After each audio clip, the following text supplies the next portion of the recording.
Olá, querido irmão, irmã, seja bem-vindo para estudarmos mais uma vez a lição da Escola Sabatina. Nesse momento, nós iremos estudar, claro, no relato de Gênesis, alguns conceitos existentes que contrariam algumas histórias pagãs. Então, nesse momento, eu te convido para que você possa compartilhar esse vídeo, você possa curtir e também possa se inscrever em nosso canal. Então, venha e estude conosco.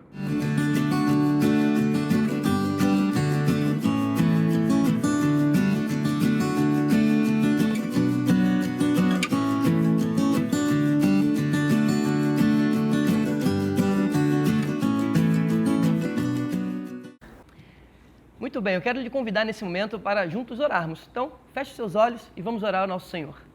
Querido Pai, nesse momento te pedimos mais uma vez a orientação do Teu Santo Espírito para revelar a nós as verdades da Tua Palavra. Continue conosco nesse momento, eu te peço essas bênçãos em nome de Jesus. Amém.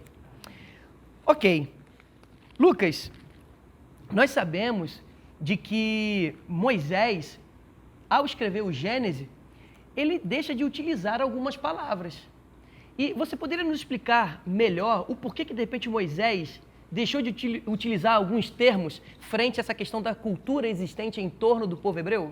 Exato. Até o guia de estudo vai mencionar isso, que no relato da criação, ao criar algumas coisas, Moisés ele deixa de fora o nome do sol e da lua, porque eles já eram vistos pela cultura até egípcia e outras culturas pagãs, já eram vistos como divindades.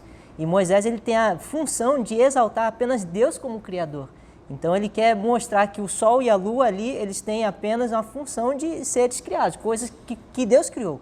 E até fica claro isso quando a gente percebe que ele vai dizer a funcionalidade deles também, porque algumas culturas acreditavam que o sol, a lua eram responsáveis pela chuva, responsáveis pelo germinamento da semente, e ele vai falar assim, não, eles só servem para governar o dia e outro governar a noite e mais nada. Eles não têm função divina nenhuma. E a gente pode até ver também, a segunda pergunta aí do nosso guia de estudos, vai mencionar que Deus, ao criar as suas criaturas, especialmente o ser humano, demonstra ali uma necessidade, um desejo, acho que fica melhor essa palavra, o desejo de um Deus que quer se relacionar. Um Deus que está ali pronto a se relacionar com os seres humanos. Então ele não só cria, mas ele também supre o desejo do ser humano também de ter essa relação. Tanto é que no capítulo 2 Deus vai suprir esse desejo em Adão. Vai trazer a Eva e falar assim, ó, essa é sua companheira, não é bom que vocês vivam só, vocês têm que viver juntos. Então vemos um Deus que é criador e também um Deus mantenedor que vai providenciar a felicidade das suas criaturas. Lucas, esse corretivo é importante, né? Porque Israel que recebe o livro do Gênesis é escravo. E a justificativa para eles serem escravos é porque a narrativa da criação dos egípcios, os seres humanos foram criados para ser escravos. Então os egípcios se viam assim como quase divindades e os outros deveriam servi-los. Então, para diferenciar, o relato vem choque mesmo para mostrar, olha, nós somos filhos de Deus e nem Deus, ao nos criar, nos fez escravos. Muito bom.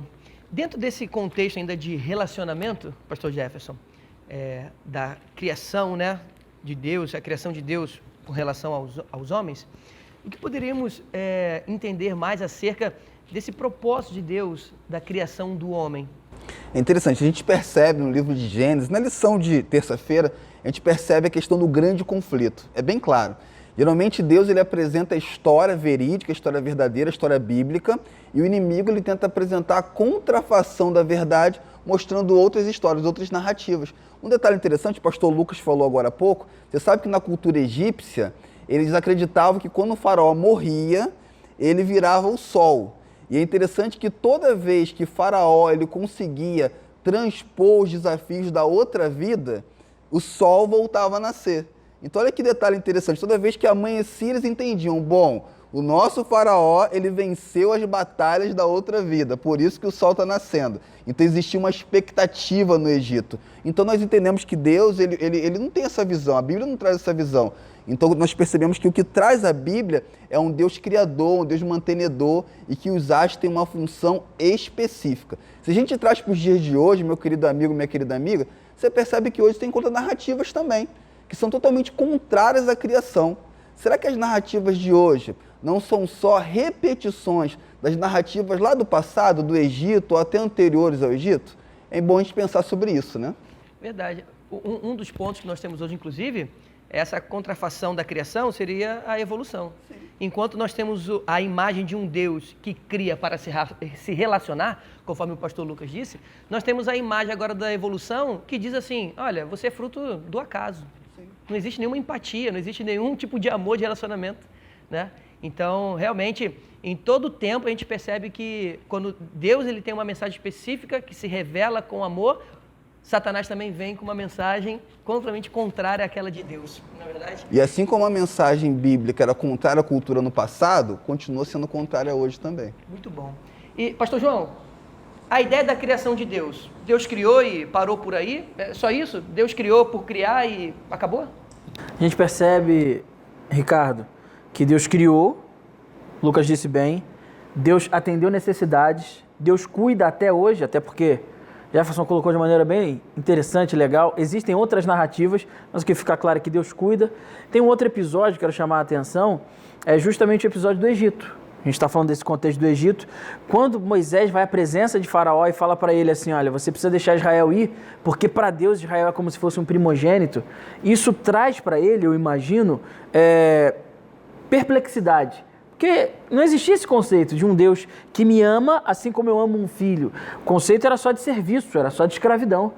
E é interessante que Deus ele não parou a sua obra apenas na criação e na questão de manter o homem de suprimentos. Ele também foi além. Ele libertou o homem no Egito, tirando ele daquele contexto de outras narrativas e trouxe ele para a libertação, para que ele pudesse conhecer ali o povo de Israel, através do povo de Israel, a verdade. E hoje, assim como as narrativas se repetem, Jefferson, Deus atua da mesma forma. Ele nos liberta dessas escravidões para que nós possamos conhecer a verdade. Ok.